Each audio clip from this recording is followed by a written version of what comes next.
obviously signing a 2-year contract with Club African. Just back in July. This is great play down the left-hand side. Ogunleyapong, and a shot comes in. Oh, it's finally found the back of the net. Ghana scored, and it was the striker who's coming to replace Asamoah Gyan, Richmond Boakye, who had the easiest of tasks. A bit of a, well, it came from a fluff shot, in fact, and it was basically set up for him.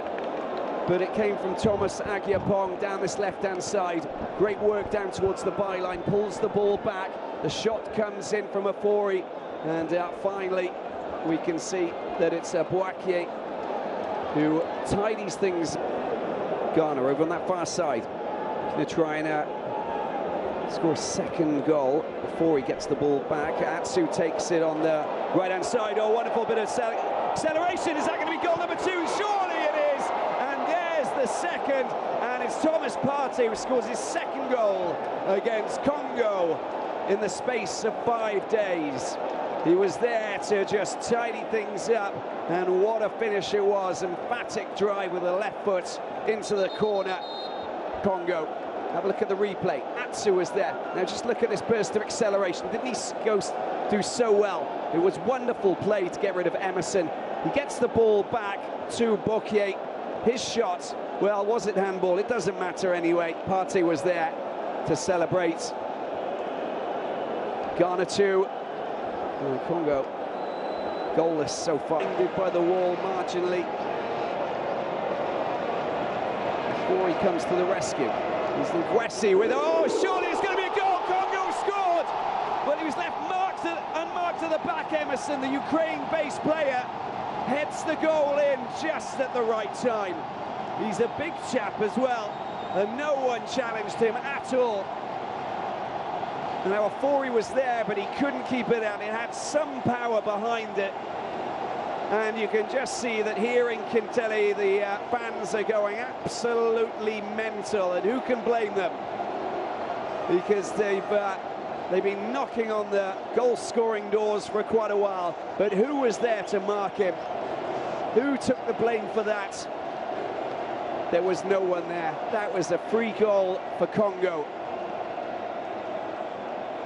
And you can just see that it was Akwa who came in, probably about, that could have been farcical. Good play by Aful at the back. Getting his teammates to calm down. The ball comes out to Boakye. Good play by Atsu just to fire the ball out wide. That's Thomas Partey with a shot. Oh, has that gone in? It has. It's 3-1. Well, with just 10 seconds to go before the half-time whistle, Partey scored his second goal. This is incredible. And what an acute angle. That was a sublime little pass there by Atsu. Beating the goalkeeper at the front post is unforgivable, of course. Barrel Muko will say, I should have been covering that zone completely. Now we find ourselves with Ghana going into the changing rooms logically, as the referee will blow up for half-time with a 2-goal cushion once again. And James Kwesi Appiah looking slightly more relaxed.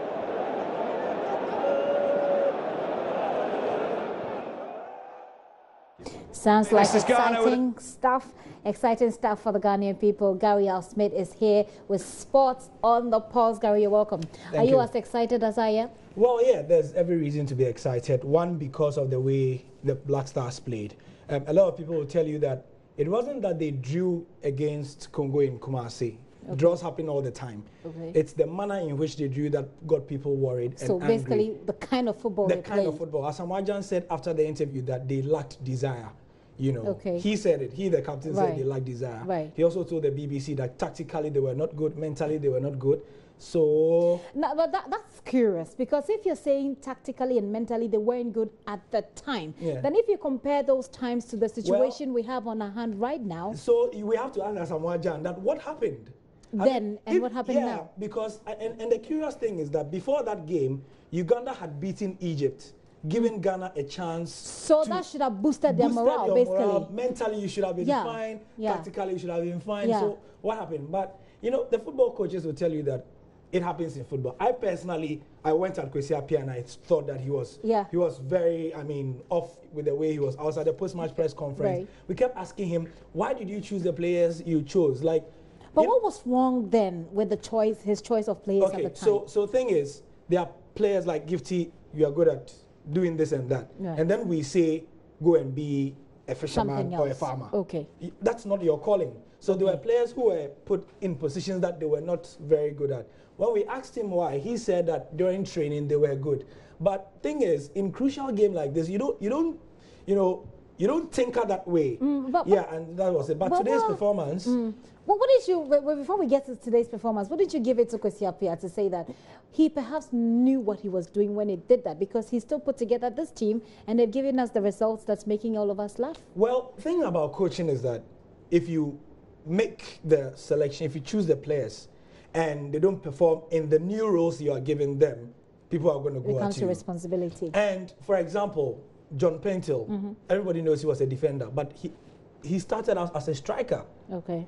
The late Emmanuel Afrani picked him up from a striking position, put him at the back. He excelled, and Afrani takes the credit for it. If he hadn't excelled, people would have said, Afrani, did you know what you were doing? Yes, you did the right thing. It's just what it is. 5-1. Yeah. What does this mean for the Black Stars in the World Cup qualifiers? From a psychological point of view, it's an incredible boost. Okay. Because they didn't do it at home. They went all the way there to beat... After they were stranded at the airport. At the airport for 2 hours and all that. They went all the way there and they beat them. I mean, this is a statement in the group. But right now, and this is what will get a lot of Black Stars fans even angrier, because if they had won in Kumasi, things would have been very smooth. But right now, Egypt are going to host Uganda in a few minutes, and now we need them to draw that game.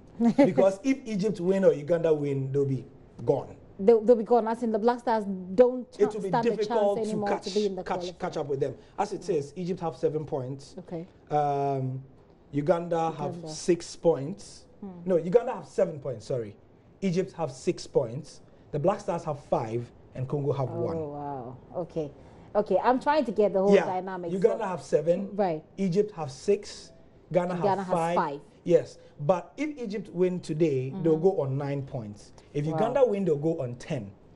That means that we're still at our 5. At our 5. Okay, but if they draw, then they're both at 6 and 7, which gives us a chance with our 5. Yeah. Okay. So these are the other groups. We don't have the table of the Ghana one. All right. Well, you spoke about how they played, and then we also spoke about what happened with the previous game and what happened in this particular one. Now we're looking at the timing. Let's start with the timing of the goal. They started scoring pretty early in the game. How do you explain that tactically? Well, I must say, Kwesi Appiah, when we asked him at the post-match press conference in Kumasi, he said that because we are playing at home, normally in Africa, when you are playing at home, you want to score early.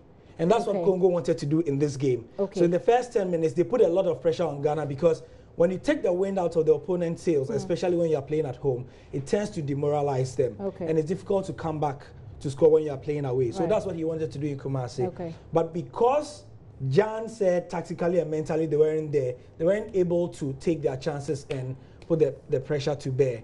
Now, in this game, we saw that they were able to score early, which also sort of befuddled the Congolese. The thing is, and I'm sure, the goal has already been scored, the first goal. Right. It came from a mistake from the Congolese in the box, which we were able to take advantage of. Thomas Partey was able to take advantage of. So, I mean, everything went well today, and Kwesi Appiah, I'd give him a 9 or 10 over 10. So that's Gary giving you a 9 over 10. The same Gary that tweeted about you. What's our job as journalists? Is to hit you when you have to be hit, right? So, I mean. All right. But then again, I'm particularly interested in what this game says about this crop of players. That is the other thing, and you're going to hear a lot of that. Yeah. Because Asamoah didn't play, Andre Ayew didn't play, Jordan Ayew didn't play. In fact, people have said that they were all running away. They were all running away from Denis Gwase. That's the other thing a lot of people are going to be saying. That you see, when the 3 guys didn't play, we are fine. No politics, no nothing, you know. But I want to just say that you can't throw experienced players away. And let's also not forget that apart from Jan, Andre and Jordan are very young. 26, 23, somewhere around there.